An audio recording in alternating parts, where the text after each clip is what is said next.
Muy buenas noches. Gracias a Dios, aquí estamos un miércoles más. Estamos solos, las reuniones no son presenciales, nada más son por medio de la transmisión.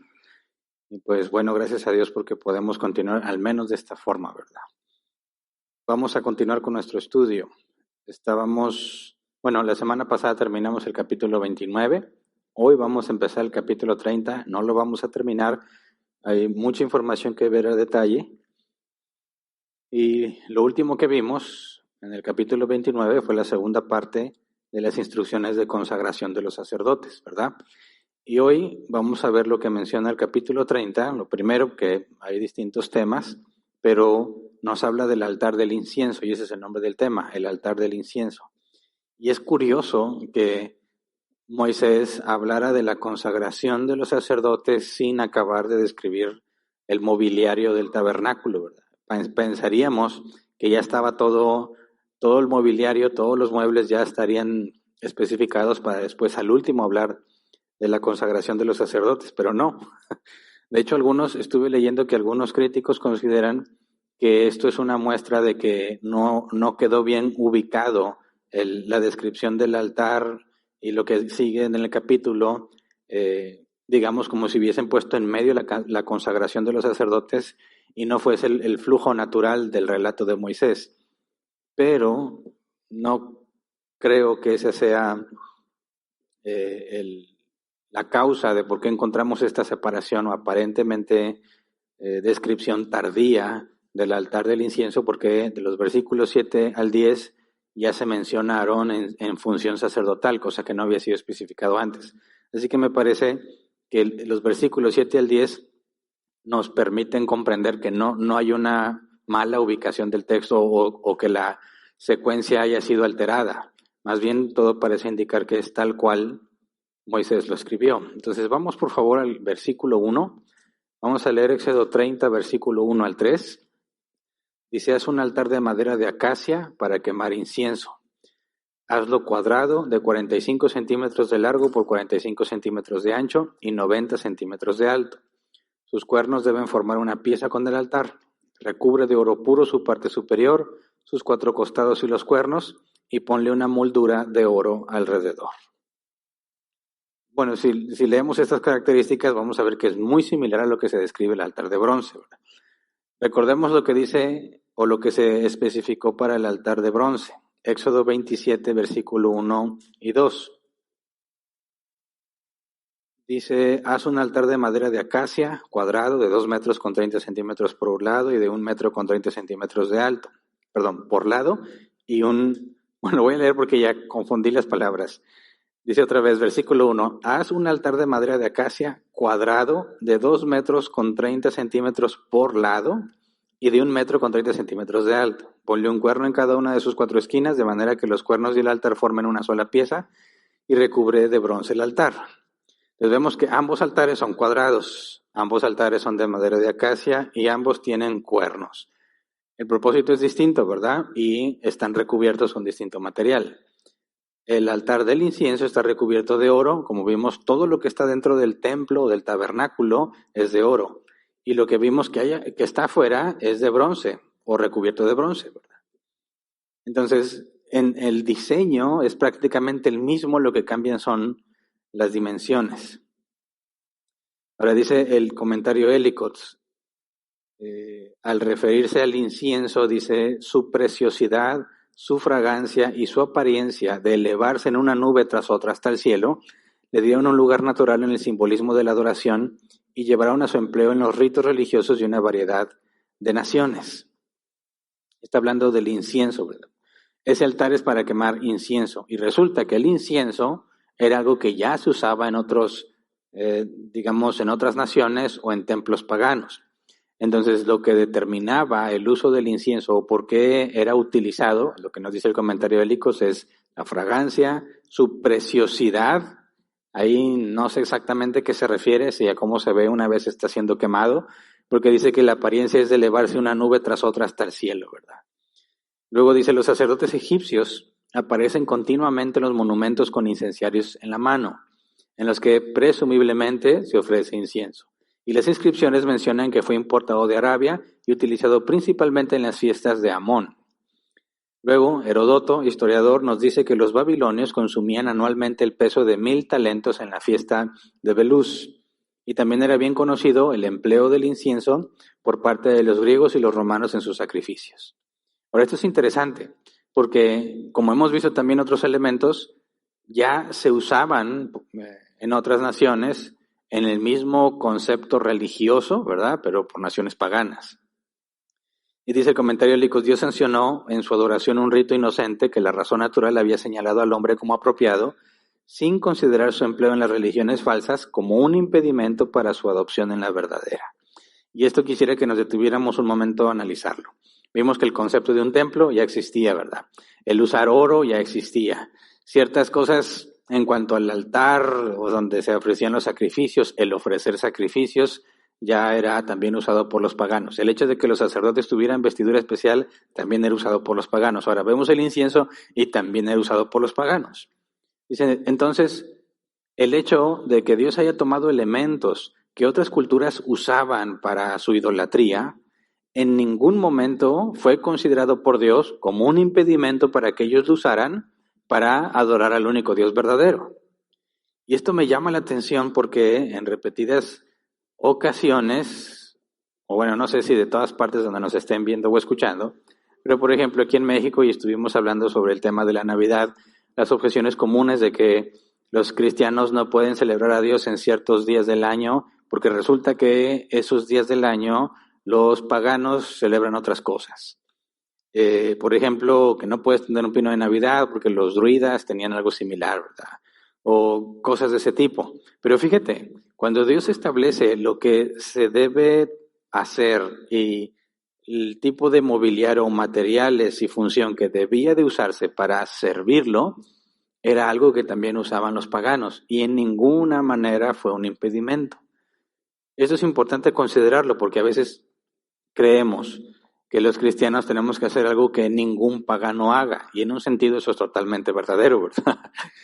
Hay cosas que los incrédulos, o en un sentido, hablando de paganos por el contexto del Antiguo Testamento, gente que conscientemente es idólatra y que ofrece ofrendas o cosas a dioses falsos, digamos, ellos lo hacen en este día o ellos lo hacen de esta manera, y algunos cristianos piensan, oye, pero esto se parece a lo que nosotros hacemos, entonces ya no deberíamos hacerlo porque ellos lo usan. Pero lo que vemos aquí es que Dios mismo instituyó cosas que ya se usaban y no hubo ningún problema. De manera que se demuestra que el hecho de pretender decir, oye, es que esto no lo puedes hacer porque hay otras personas que lo hacen con un propósito diferente, y si tú lo haces con un propósito bueno, estás haciendo algo malo o estás participando con ellos, es un argumento falso. De otra manera tendrían que regañar a Dios y decirle exactamente lo mismo. Señor, ¿cómo que incienso? Si el incienso lo usan los romanos, los babilonios, los griegos, los egipcios, etcétera, para sus dioses paganos, ¿cómo lo vamos a usar nosotros? Bueno, el hecho de que otros lo usen no significa que tú no lo puedas usar. Obviamente estamos hablando de usos distintos, ¿verdad? Con objetivos y propósitos diferentes. Ellos lo usaban para elevar, no sé, una especie de ofrenda. Ahorita profundizamos un poco más en esto. A los dioses paganos, Dios pidió que lo hagan para él. El problema no es lo que usabas, ¿verdad? El incienso, sino para qué lo usabas. Y si los israelitas lo usaban para ofrecérselo al único Dios verdadero, aunque pudiese ser el mismo proceso que usaban los paganos, el hecho de que usen el mismo proceso no significa que estés haciendo algo malo. Así que, bueno, lo que los israelitas estaban viendo, que Moisés les enseñaba, que Dios había instituido, prácticamente no hay nada nuevo, ¿verdad? Todo eran elementos familiares. Y luego vamos a Éxodo 30, versículo 4 al 5. Dice, ponle también 2 anillos de oro en cada uno de sus costados, debajo de la moldura, para que pasen por ellos las varas para transportarlo. Prepara las varas de madera de acacia y recúbrelas de oro. Y vemos que tiene el mismo diseño para ser transportado que todo el mobiliario, ¿verdad? Luego, versículo 6, Éxodo 36, dice, pon el altar frente a la cortina que está ante el arca del pacto, es decir, ante el propiciatorio que está sobre el arca, que es donde me reuniré contigo. Y frente a la cortina que está ante el arca del pacto, esa cortina es la que divide el lugar santísimo y el lugar santo. y el altar del incienso va en el lugar santo, ¿verdad? Todo lo que estaba dentro del lugar santo y el lugar santísimo era de oro o recubierto de oro. Todo lo que estaba fuera, dentro del atrio, era de bronce o recubierto de bronce. Entonces, ya con esta descripción, que es lo único que se nos dice, y bueno, era también de acuerdo a lo que se le había mostrado en el monte, vamos a ver cómo algunos lo han representado. ¿Me ponen la primera imagen, por favor? Eso es para ubicarlo. Esta imagen ya la habíamos visto en temas anteriores. La idea es que ubiques cuál es el altar del incienso que está justo enfrente de la cortina que está ante el arca del pacto. Pues ahí lo puedes notar, ¿verdad? Ya lo habíamos visto esa imagen, pero no habíamos puesto énfasis en ese altar en particular. Luego me ponen la siguiente imagen, por favor. Este sería un acercamiento a lo que un artista consideró que sería la forma del altar y cómo se vería el incienso siendo quemado o consumido ahí. Siguiente imagen. La siguiente imagen sería un acercamiento. Ahora, no tenemos ninguna descripción aquí de si tenía una rejilla y si tenía los platos esos. Esos platos son parecidos a los que estaban o descritos en el altar de bronce. No tenemos esa descripción, pero fíjate en los cuernos, y los cuernos tienen sangre. Ahorita vemos el por qué. Siguiente imagen. Ese sería otro modelo. Me parece mucho más refinado, más elegante, pero sigue siendo imaginación, ¿verdad? De cómo se vería el altar del incienso. Siguiente. La siguiente es una escala con respecto al sumo sacerdote, dado que el sumo sacerdote, vamos a leer, es el único que podía ofrecer incienso ahí. Esa sería la proporción del tamaño, de los 90 centímetros, con respecto a una persona, en teoría, de la altura de los hombres de aquel entonces. Y por último, una imagen del altar de bronce, nada más para darnos una idea de la escala, ¿verdad? La descripción es prácticamente la misma, las medidas cambian y el recubrimiento cambia, y entonces vemos la enorme diferencia entre el altar del incienso, que está recubierto de oro y que es para uso exclusivo del sumo sacerdote, y luego el altar de bronce donde se ofrecían todos los holocaustos y era algo mucho más práctico. También eran ofrendas ofrecidas a Dios, ¿verdad? Pero con un propósito muy diferente. Ahora, teniendo ya la descripción del altar del incienso, luego Moisés nos habla de la función de ese altar. Vamos a Éxodo capítulo 30, versículos 7 al 9. Dice, cada mañana, cuando Aarón prepare las lámparas, quemará incienso aromático sobre el altar, y también al caer la tarde, cuando las encienda. Las generaciones futuras deberán quemar siempre incienso ante el Señor. No ofrezca sobre ese altar ningún otro incienso, ni holocausto, ni ofrenda de grano, ni derrame sobre él libación alguna. Vamos por parte. Ese es, a excepción del versículo 10, ese es el funcionamiento que se le debe dar al altar. Cada mañana, cuando Aarón prepare las lámparas, quemará el incienso aromático sobre el altar y también al caer la tarde cuando las encienda. Esto indica entonces, fíjate, cada mañana, y hay otro pasaje, si vamos a Salmos 141, versículo 2, Salmos 141, versículo 2 dice, que suba tu presencia mi plegaria como una ofrenda de incienso, que hacia ti se eleven mis manos como un sacrificio vespertino. Algunos ven aquí la conexión entre ofrecer incienso y el sacrificio vespertino, como el hecho de que también se ofrecía incienso en la tarde. Recordemos que la semana pasada vimos que se debía ofrecer un sacrificio por la mañana y un sacrificio por la tarde. Nos dice Éxodo 37, específicamente cada mañana cuando Aarón prepara las lámparas se tenía que ofrecer el incienso, ¿verdad? Pero luego vemos el salmista que habla de ofrecer el incienso y relacionado a la ofrenda vespertina. Pareciera entonces que se ofrecía incienso en la mañana y luego se ofrecía incienso en la tarde. Ahora, tenemos referencia, fíjate lo que dice el salmista, que suba a tu presencia mi plegaria como una ofrenda de incienso. Está relacionando el incienso a las oraciones, ¿verdad? Y el hecho de que el incienso sube está relacionado al hecho de que las oraciones suben a Dios. Y eso es algo que también vemos en Apocalipsis. Por ejemplo, vamos a Apocalipsis capítulo 5, versículo 8. Apocalipsis 5:8 dice, cuando lo tomó, los 4 seres vivientes y los 24 ancianos se postraron delante del Cordero. Cada uno tenía un arpa y copas de oro llenas de incienso, que son las oraciones del pueblo de Dios. Vemos que el incienso representa las oraciones del pueblo de Dios. Si nos vemos o nos vamos al caso de los israelitas, ese incienso tendría que representar, por las palabras del salmista, quizás las oraciones del pueblo de Dios. Ahora, Apocalipsis 8, versículo 3 y 4. Dice, se acercó otro ángel y se puso de pie frente al altar. Tenía un incensario de oro y se le entregó mucho incienso para ofrecerlo junto con las oraciones de todo el pueblo de Dios sobre el altar de oro que está delante del trono. Y junto con esas oraciones subió el humo del incienso desde la mano del ángel hasta la presencia de Dios. Fíjate bien, recuerdas que vimos que a Moisés se le mostró el modelo del tabernáculo, ¿verdad? Y luego en la carta a los Hebreos nos dice que Jesús entró al tabernáculo no hecho de manos de hombres, sino el verdadero. Muy probablemente lo que vemos que Juan describe que vio en el cielo, que fíjate que está directamente relacionado, el altar de oro está ante el trono. En el tabernáculo, el altar de oro, aunque está la cortina, está frente al lugar donde la presencia de Dios está, que es el arca del pacto. Vemos que esa representación es lo mismo que Juan describe. Y el autor de la carta a los Hebreos nos dice que Jesús entró a ese templo. Es muy probablemente la visión que tuvo Juan del trono, ¿verdad? Y sobre el altar de oro que está que está delante del trono de Dios. Es posible que hayan visto Moisés y Juan el mismo objeto, ¿verdad? No lo puedo asegurar, porque no hay ningún versículo que lo diga.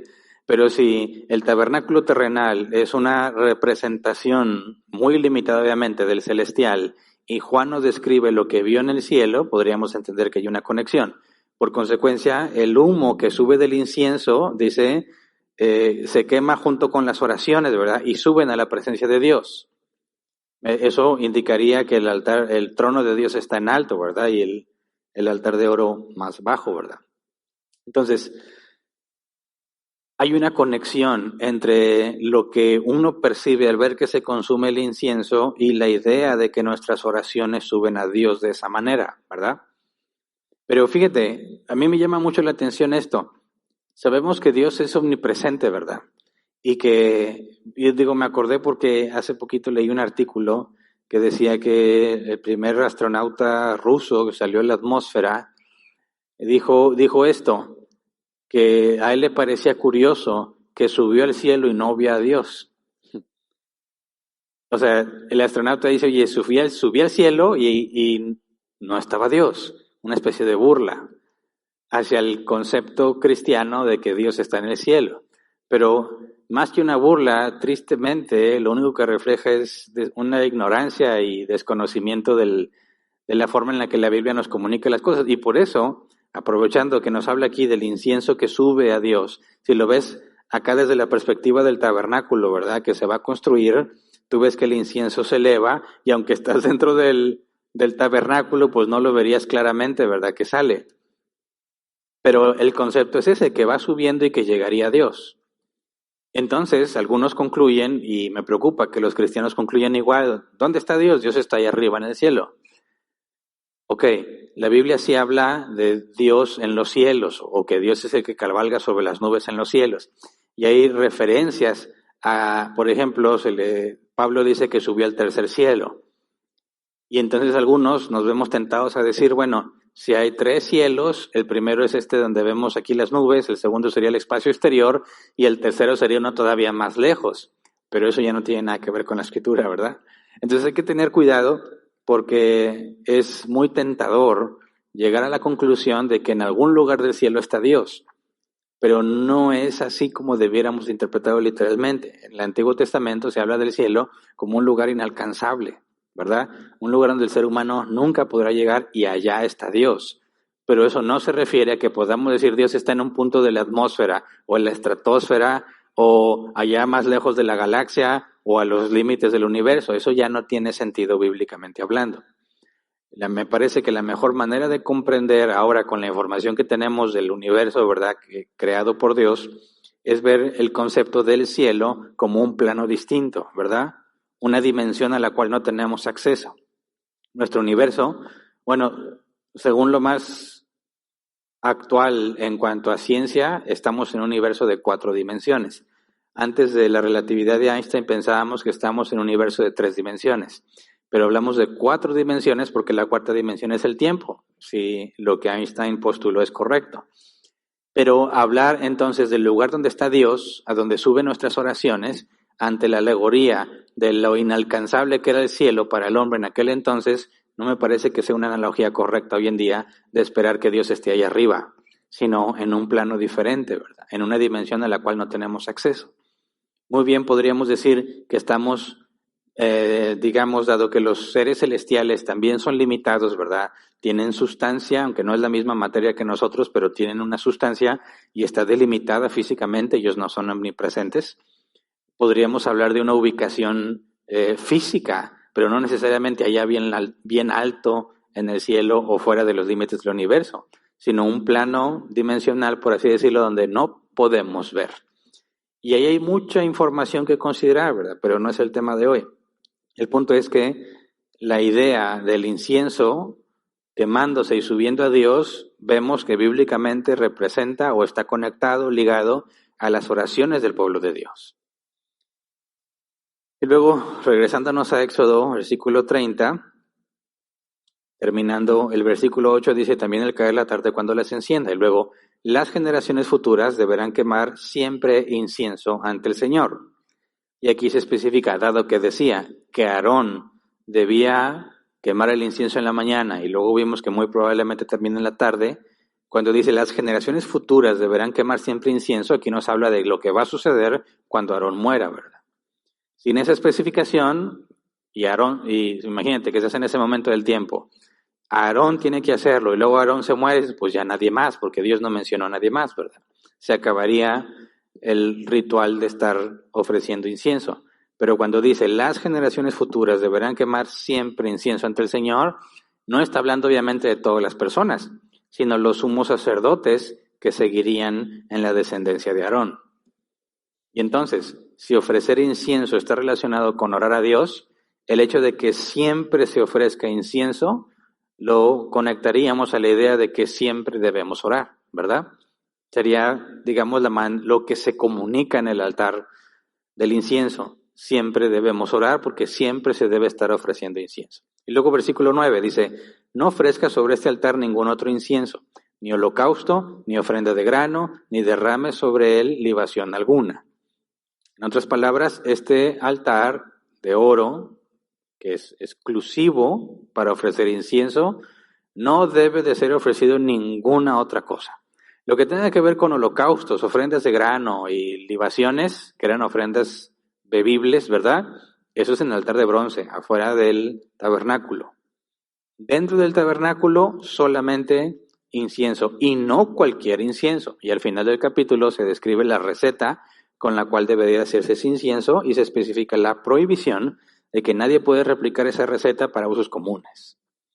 Pero más adelante estudiaremos con detalle ahí porque ahí se mencionan ingredientes específicos, que me parece que sería muy complicado encontrar exactamente los mismos ingredientes, ¿verdad?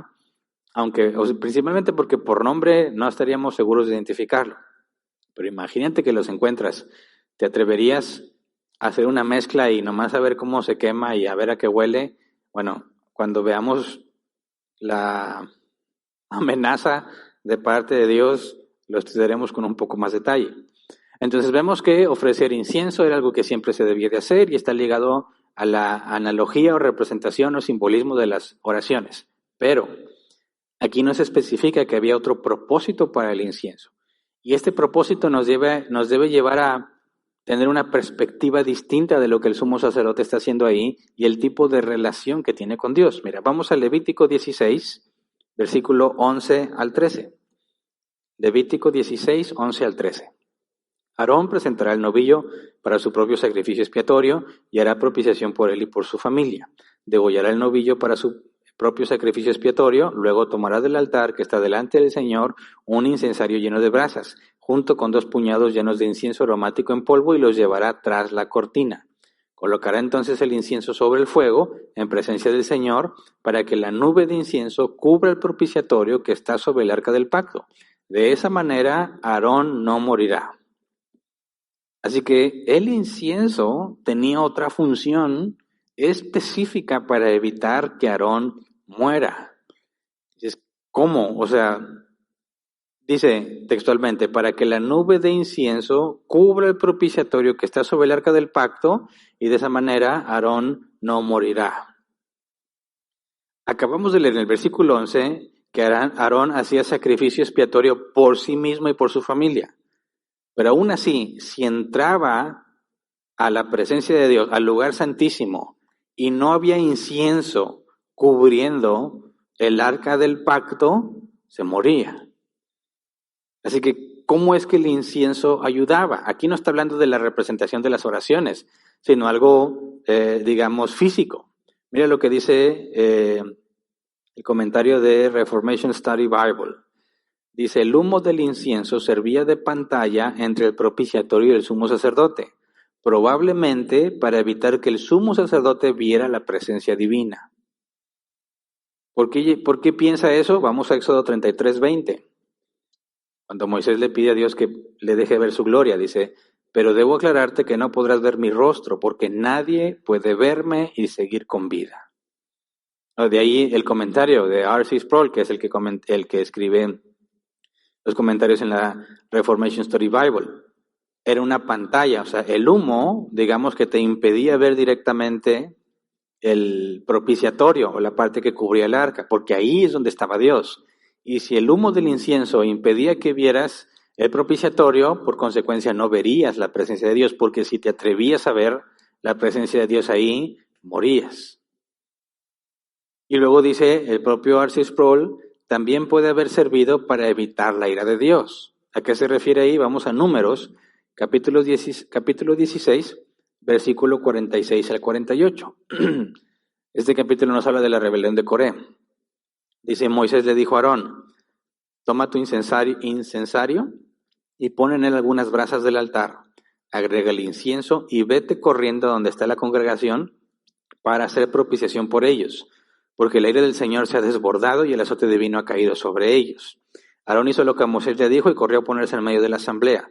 El azote divino ya se había desatado entre el pueblo, así que Aarón ofreció incienso e hizo propiciación por el pueblo. Se puso entre los vivos y los muertos y así detuvo la mortandad. O sea, Aarón hizo su labor de sacerdote, de representar al pueblo y de ofrecer expiación para que la ira de Dios no caiga sobre ellos. Y pone énfasis en particular en el incienso. Ahora, entonces, pensemos, dentro del lugar santísimo, cuando el sumo sacerdote tenía que entrar, que es una sola vez al año, no podía ver directamente a Dios, por eso tenía que ver incienso. Entonces, aunque el incienso representaba las oraciones de los santos, también tenía un propósito físico, impedir que el sumo sacerdote viera a Dios cara a cara, por así decirlo, ¿verdad? Y luego, cuando vemos que tiene que ver con la ira de Dios, el incienso, que ahí sí podríamos relacionarlo a las oraciones del pueblo de Dios, como aparte de los sacrificios expiatorios, como un medio de, digamos, apaciguar, pues que esa es la palabra propiciar, ¿verdad? La propiciación es quitar la ira, ¿verdad? Es como si fuese obviamente de forma de analogía, como si fuese un recordatorio a Dios de lo que Jesús haría y que pase por alto el pecado de ellos, ¿verdad? Más adelante, cuando veamos cómo Dios empieza a derramar su ira sobre ellos, analizaremos con más detalle esto. El punto es que vemos entonces que no nada más era un símbolo ahí, sino también una ayuda para evitar que el sumo sacerdote muera. Y luego vamos a Éxodo 30, versículo 10, que es el último versículo que habla sobre el altar del incienso. Dice, cada año Aarón hará expiación por el pecado a lo largo de todas las generaciones. Lo hará poniendo la sangre de la ofrenda de expiación sobre los cuernos del altar. Este altar estará completamente consagrado al Señor. Entonces vemos que cada año tenía que hacerse expiación por el pecado, ¿verdad? Y más adelante lo vamos a estudiar con detalle. Cuando dice, Aarón hará expiación, y luego por todas las generaciones, no vamos a decir, entonces Aarón nunca se va a morir. ¿no? Porque tenemos registrada la muerte de Aarón, ¿verdad? Específicamente. Entonces, ¿qué significa? Que Aarón haría expiación por el pecado a lo largo de todas las generaciones.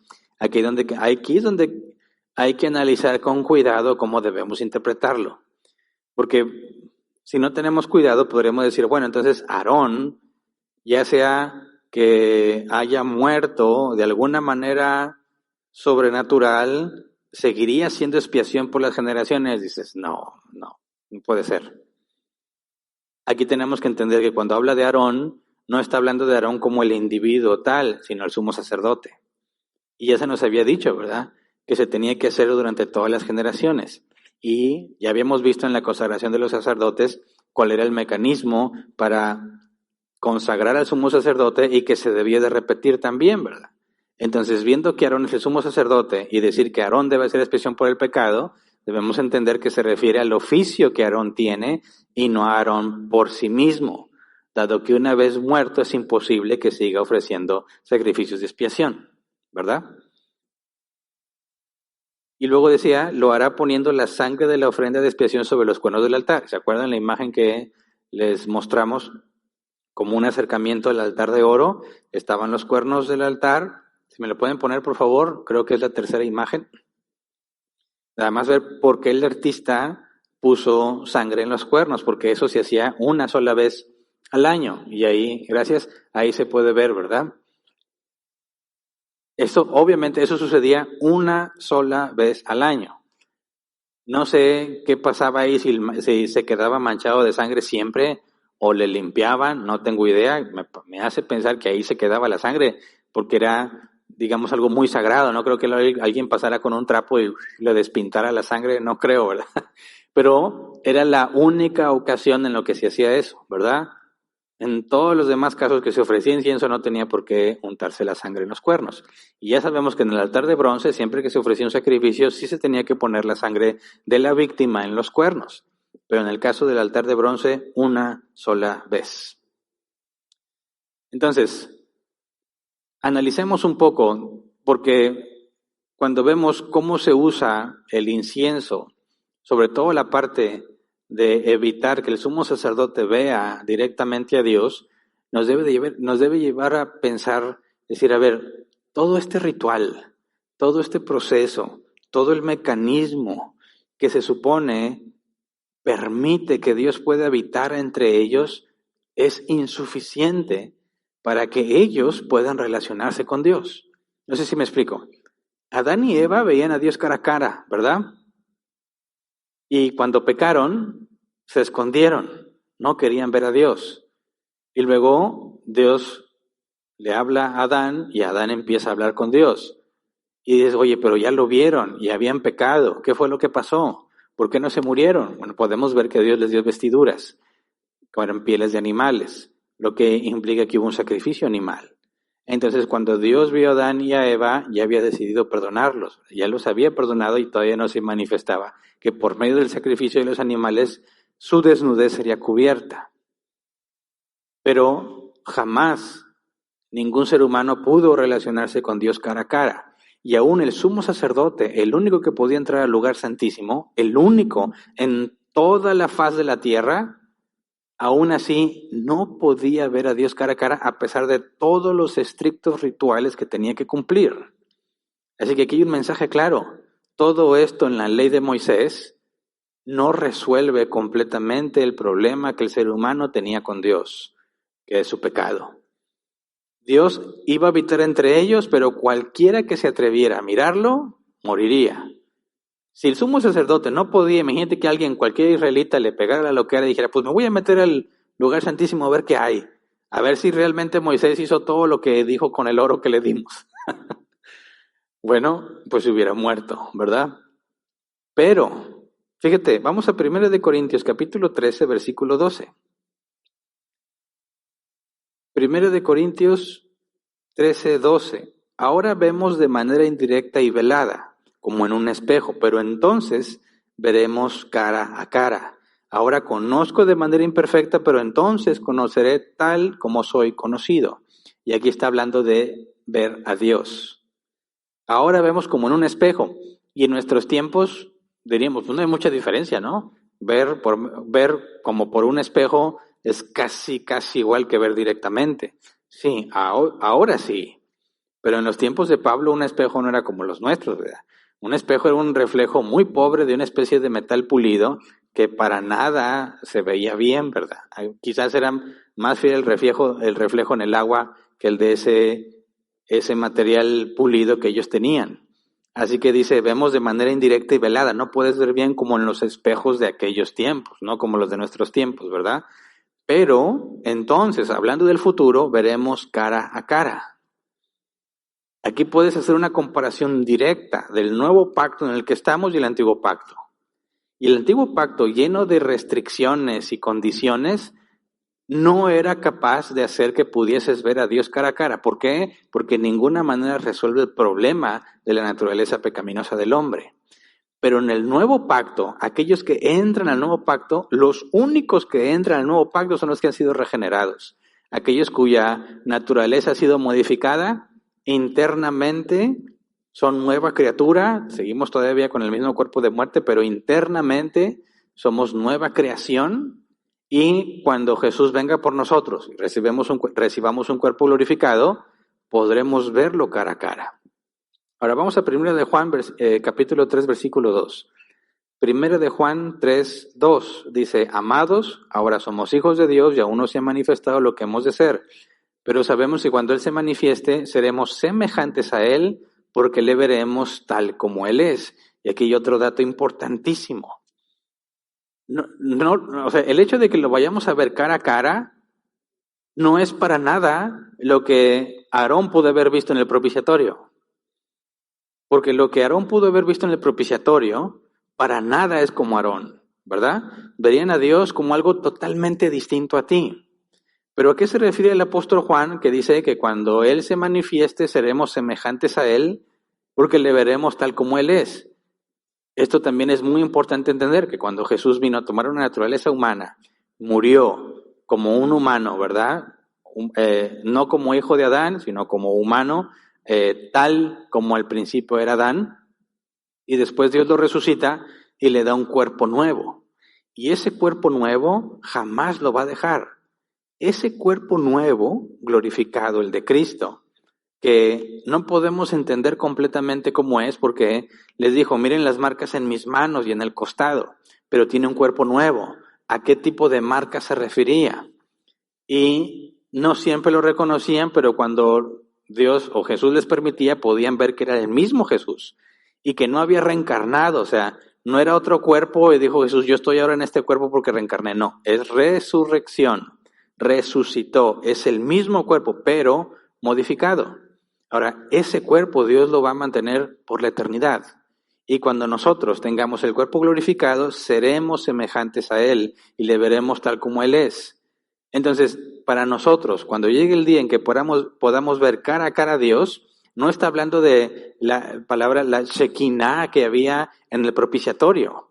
No estamos hablando de una teofanía, sino realmente veremos a Jesús glorificado. Es Dios en carne humana, pero no como la nuestra hoy en día, ¿verdad? Sino un cuerpo espiritual, como dice el apóstol Pablo. Y cuando lo veamos a Él, vamos a ver exactamente lo mismo que vieron los apóstoles cuando lo vieron resucitado por primera vez, y puesto que lo identificaban como el mismo Jesús, sería el mismo Jesús que caminó entre los hombres en su ministerio terrenal. Ahí veremos si las imágenes del Jesús acá, güero, chino y de ojo azul, realmente se parecen al Jesús que los apóstoles conocieron, ¿verdad? Pero entonces, no nada más lo veremos cara a cara, sino que seremos como Él. Fíjate bien, lo veremos como si fuese uno de los nuestros, no como algo totalmente ajeno a nosotros, de una sustancia diferente, sino como uno de nosotros, y habitará entre los suyos como uno de los suyos. Y no se nos pidió absolutamente nada para darnos ese regalo. Y en la ley de Moisés están muchísimas condiciones y rituales al pie de la letra para que la ira de Dios no te consuma, pero aún así no puedes relacionarte con Él cara a cara. Así que es totalmente absurdo que los cristianos quieran ir a la ley de Moisés para tratar de agradar a Dios. No tiene ningún sentido y es muy triste que muchos cristianos tratan de hacerlo. No necesitamos nada de la ley de Moisés. No hay que cumplir ninguna ceremonia, ni ritual, ni fiesta, ni ofrenda especial, ni los diezmos que son propios de Israel. No es necesario nada de eso. Sabemos que los 10 mandamientos sí, ¿verdad? Porque eso es la ley moral, que refleja el carácter de Dios, y Dios no cambia. Pero toda la ley civil, la ley ceremonial, no tiene nada que ver con nosotros, y lo puedes ver en Hechos capítulo 15. El punto es que, a la luz de lo que el incienso representaba y la manera en que ayudaba a que Aarón no muriera, nos permite ver con mucha claridad lo muchísimo mejor que es el nuevo pacto en Cristo, y que, digamos, único en su tipo, porque ninguna otra religión, ninguna otra creencia o filosofía se ha atrevido a afirmar que Dios, o que puedes ganar el cielo de manera gratuita, solamente confiando en la obra de Cristo. Así que es muchísimo, muy superior el pacto en el que estamos. Y me recuerda las palabras de Pablo a los Gálatas: ¿Quién los está confundiendo para que se atrevían a dejar la gracia, verdad? Es imposible que alguien que entienda lo que tenemos en el nuevo pacto quiera ir al viejo pacto para tratar de agradar a Dios. Así que no cometamos ese error. Un día lo veremos tal cual es, lo veremos como uno de los nuestros, estaremos con Él por toda la eternidad. Imagínate sentarte a platicar con Él, a convivir. Hay mucha información que desconocemos de lo que va a pasar en aquel entonces, ¿verdad? Pero todos tendremos un trabajo. ¿Cómo lo sabemos? Porque Adán antes de la caída tenía trabajo, ¿verdad? El trabajo no es malo ni producto de la caída. Pero Adán no vivía del trabajo, ¿verdad? El trabajo era algo en donde él ocupaba la sabiduría que Dios le había dado y las capacidades que le había dado, ¿verdad? Como nombrar los animales o cuidar el huerto. No trabajaba para obtener comida. Pensaremos que en aquel entonces, como Dios es el que provee todas las cosas, no estaremos trabajando para obtener sustento, sino para agradar a Dios, para glorificarlo y para conocerlo cada vez más.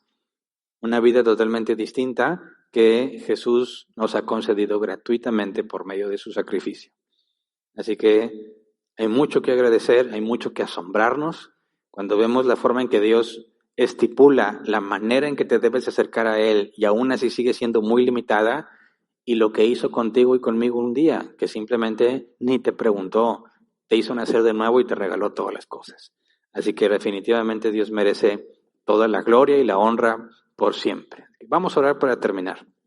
Señor, muchísimas gracias por tu enorme misericordia y tu infinita gracia para con nuestras vidas. Enséñanos, Padre, por medio del Antiguo Testamento, a ver la enorme riqueza que nos has dado en ti.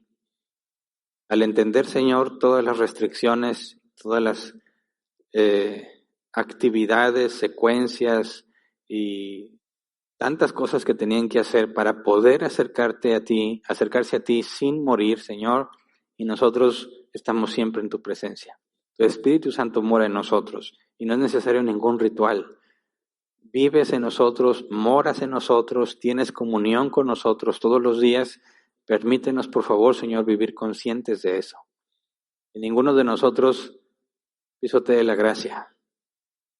Y ninguno de nosotros cometa la locura de buscar en la ley de Moisés alguna forma de tener acceso a Dios cuando la presencia de ese mismo Dios está dentro de nosotros. Ya no hay necesidad de templo, no hay un arca donde esté la presencia de Dios. Nosotros somos el templo de Dios. Te pedimos, Señor, que nos ayudes a vivir conscientes de toda esa riqueza espiritual que tenemos en ti, para que, no importa la circunstancia que enfrentemos, podamos descansar en ti. Señor, enséñanos a vivir confiados en ti, porque tú eres bueno y, como dice la Escritura, con Cristo nos has dado juntamente todas las cosas. A ti sea la gloria y la honra por siempre, Señor, en el nombre de Jesús. Amén. Muy bien. Pasemos a la sección de preguntas. A ver, aquí están. Hay dos preguntas. ¿Por qué el catolicismo usan el incienso en sus misas? Bueno, Pues porque están usando este mismo simbolismo. Si te fijas, nuestros amigos católicos romanos toman muchos elementos del Antiguo Testamento para ponerlos dentro de sus templos, ¿verdad? Y pasajes como el que vimos en Apocalipsis de los ángeles tomando estos incenciarios de oro y ofreciendo todo eso, ellos incluso también toman esos pasajes para tratar de representarlos en sus reuniones, ¿verdad? El templo o la iglesia, digamos, el edificio de nuestros amigos católicos romanos, también lo tienen separado en el atrio, el lugar santo y el lugar santísimo. Y lo he comentado en algunas otras ocasiones, ¿verdad? Un conocido mío que se dedicaba a videograbar eventos, me comentó hace ya muchos años que en sus primeras veces que grababa eventos dentro de una iglesia católica romana, se le hizo fácil que mientras grababa a los novios, mientras recibían la hostia de parte del sacerdote, pues él quiso hacer una toma más bonita y se subió al lugar santísimo, bueno, al lugar santo donde se supone que solamente el sacerdote puede subir. Lo regañaron y lo bajaron. Y el lugar santísimo, tengo entendido que es esa cajita que se ve de oro, me imagino que sí es de oro, donde guardan las hostias. Ese sería el lugar santísimo, porque ellos consideran que literalmente Cristo se convierte en la hostia. Y entonces sería el equivalente al lugar santísimo, y esa cajita se supone que debe ser de oro. Obviamente todo esto tomado de las referencias del Antiguo Testamento, que claramente vemos en la Escritura en Hechos 15, no tiene nada que ver con la iglesia. Luego, Casel Ramírez también pregunta, dice, ¿el incienso tiene algún significado en el Nuevo Testamento? Pues ya lo leí, ¿verdad?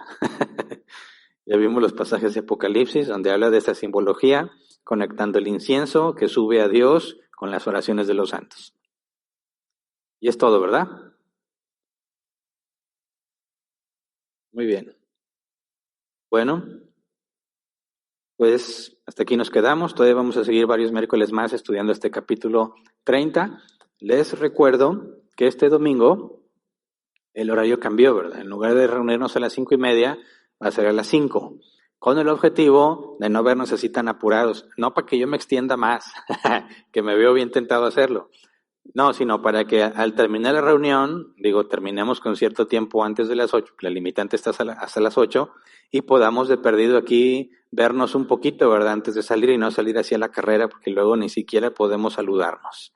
Así que no se les olvide, a partir de mañana, jueves, a las 8 de la mañana, nuestra aplicación en internet se activa para que puedan registrarse. Y les recuerdo, porque algunos nuevos me han escrito, bueno, no me han escrito, han escrito a la página de Árbol Plantado y obviamente como son nuevos, pues ellos se les ha dicho que tienen que estar bien listos el jueves a las 8 de la mañana porque los lugares se acaban en los primeros minutos. El sistema en automático detecta que si tú te vas a registrar para este evento del sábado y no asististe el sábado pasado, los primeros 10 minutos de 8 de la mañana o a 8:10 de la mañana le da acceso solamente a aquellos que no asistieron el sábado pasado. Tienen 10 minutos de gracia soberana de Dios para que se registren aquellos que no vinieron el sábado pasado. A las 8:10 en punto se acaba el periodo de gracia. Como dice la Escritura que un día sucederá en este mundo, cuando la plenitud de los gentiles entre, cuando el último de los elegidos de Dios cumpla sus días, entonces vendrá el fin. Pero en el caso del registro, cuando lleguen las 8:10 de la mañana, se abre y ahora sí cualquiera se puede registrar. Entonces, si no viniste la semana pasada, tienes los primeros 10 minutos de gracia para que te registres y el sistema no va a dejar que se registre ninguno que vino la semana pasada. Pero al decir 8:10 exactamente, el sistema ya va a dejar que cualquiera se registre y es cuando los lugares se acaban de volada. Así que prepárate para separar tu lugar y si Dios quiere entonces nos vemos aquí el próximo sábado. Muchas gracias a todos, cuídense, recuerden la situación que tenemos en nuestro estado, la gravedad de la ocupación hospitalaria, cuidémonos, seamos diligentes, no nos confiemos, hagamos la parte que nos corresponde demostrando el amor al prójimo como debemos hacerlo y roguemos a Dios que estas restricciones puedan ser levantadas y poder congregarnos con normalidad como lo hacíamos antes. Es todo ahora sí. Si Dios quiere, nos vemos entonces en la próxima reunión.